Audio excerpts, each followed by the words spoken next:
tahun ini sih ya tentunya masih uncertainty-nya masih cukup tinggi ya di dalam masa pandemi ini.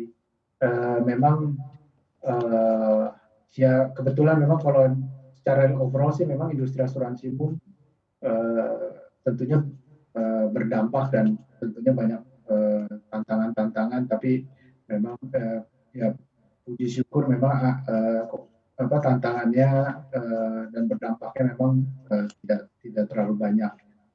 Cuman saya masih melihat tahun ini ya kita sih memang mengharapkan daripada kasus pandemik ini bisa lebih terkontrol dan tentunya orang yang divaksin juga semoga pemerintah bisa memberikannya lebih banyak, lebih cepat, ya, sehingga itu bisa memberikan signal yang ya positif lah untuk ekonomi dan masyarakat juga akan melihat ini tentunya merupakan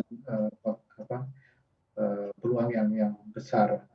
Tapi daripada itu ya saya rasa sih tahun 2021 ini ya kita menghadapi new normal sehingga ya kita masih cukup optimis lah bahwa di semester kedua ini dengan program-program pemerintah dan kita harapkan kasus COVID bisa terkendali itu akan lebih baik dibandingkan dengan semester 1. Oke, saya ke Pak Dodi, masih terkait dengan pandemi yang terus berlangsung ini Pak, seperti apa Anda melihat tantangan dan juga apakah ada peluang yang bisa dimanfaatkan di tengah tekanan yang berlangsung masih sampai saat ini? Semua industri akan terdampak pandemi. Industri keuangan juga sama. Dan memang data angka juga sudah menunjukkan bahwa ada penurunan di akhir tahun 2020 kemarin. Tapi surprise bagi kami, ternyata penurunan pertumbuhan tersebut tidak sebesar seperti yang kami perkirakan. Jadi 2020 kemarin itu pertumbuhan industri asuransi adalah minus 3,6%. Yang awalnya kami perkirakan sampai dengan akhir tahun 2020 itu sampai dengan 25% ataupun minus sampai dengan 30%. Nah, dari situ kami akhirnya melihat bahwa ternyata industri asuransi ini bisa menyesuaikan. Jadi mungkin belum sampai merubah proses bisnis totally seperti itu, tetapi penerapan teknologi itu sangat membantu sekali survive yang ada di industri asuransi ini.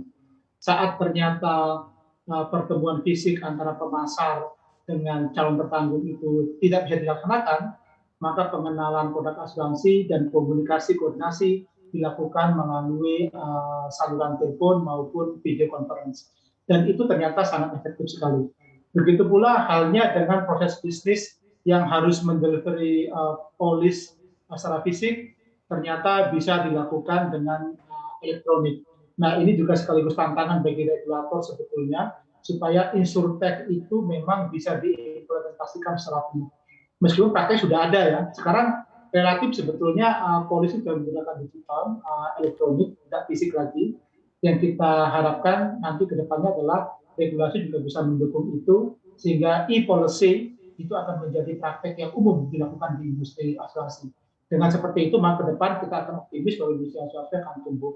Di tahun 2021 ini, memang kami belum bisa mencanangkan target secara kuantitatif, tetapi akan lebih baik dibandingkan dengan 2020. Minimal sama dengan kondisi sebelum pandemi kemarin. Dan sepertinya angka-angka itu sudah mulai mendekati yang baik. Untuk informasi lebih lengkap dan berita terkait, jangan lupa klik link di deskripsi. Install juga aplikasi CNBC Indonesia di App Store maupun di Play Store dan please subscribe ya guys.